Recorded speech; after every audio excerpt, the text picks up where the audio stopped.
Anchor స్వేచ్ఛ suicide కేసులో అనేక విషయాలు వెలుగు చూశాయి. నిందితుడు పూర్ణచంద్రరావు రిమాండ్ రిపోర్టులో పోలీసులు కీలక అంశాలను పొందుపరిచారు. స్వేచ్ఛ భర్త దూరమైన విషయం తెలుసుకున్న పూర్ణ పథకం ప్రకారం ఆమెకు దగ్గరయ్యాడు. తనని పెళ్లి చేసుకుంటానని, ఆమె కూతుర్ని చక్కగా చూసుకుంటానంటూ మాటలు చెప్పాడు. తనపై నమ్మకం కలిగేలా స్వేచ్ఛను తన మిత్రులు, office staff Kalvakuntla Kavitha, కేటీఆర్కి, MP Santosh Kumar చాలా మందికి పరిచయం చేశాడు. దీనితో పూర్ణచంద్రరావుపై ఆమెకు కొద్దిగా నమ్మకం కుదిరింది. అలా ఆమెను నమ్మించి దగ్గరై 4 ఏళ్ల పాటు సంబంధం కొనసాగించాడు. ఆమె తనను పెళ్లి చేసుకోవాలని ఒత్తిడి చేసినప్పుడు పూర్ణ తప్పించుకోవడానికి ప్రయత్నాలు మొదలుపెట్టాడు.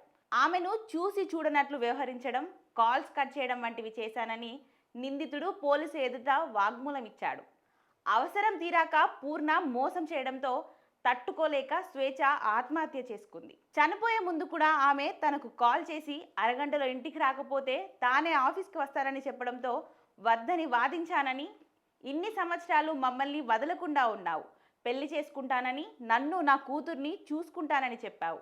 ఇప్పుడు నీవు పెళ్లి చేసుకోకపోతే మాకు చనిపోవడం తప్ప మార్గం లేదని చెప్పినా తాను స్పందించలేదని, మీకు ఏం చేయాలనిపిస్తే అది చేయండి, చనిపోవాలనుకుంటే చనిపోండి అని అనడంతో ఆమె తీవ్ర డిప్రెషన్లోకి వెళ్ళిందని పూర్ణ పోలీసులకు స్టేట్మెంట్ ఇచ్చాడు. ఇక తర్వాత స్వేచ్ఛ తండ్రికి కాల్ చేసి పిలిపించుకుంది. పాపకు బుక్స్ కొనిచ్చి రాత్రి 8 గంటలకు ఇంటి గేటు ముందు దింపి ఆమె తండ్రి వెళ్ళిపోయాడు.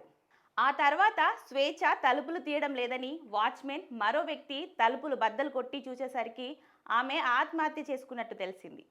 స్వేచ్ఛ సూసైడ్ చేసుకునేందుకు పూర్ణ ప్రోత్సహించినట్లు, ఆమెను మోసం చేయడంతో చనిపోయినట్లు పోలీసులు ధృవీకరించారు.